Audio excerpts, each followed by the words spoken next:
سلام خدمت ایکاوی عزیز. امروز مدیم با یه ویدیو دیگه در مورد اژدهای دریایی برگدار.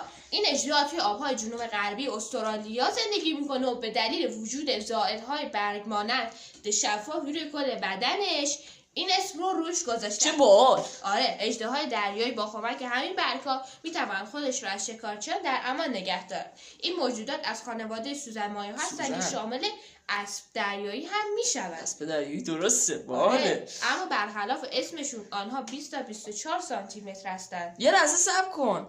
اژدها 20 تا 24 متر. اون افسانه است و از پلانکتون ها تغذیه میکنند و آنها را برای تزیینات خوشگل میکنند یا بهتر بگوییم تاکسیدرمی میکنند.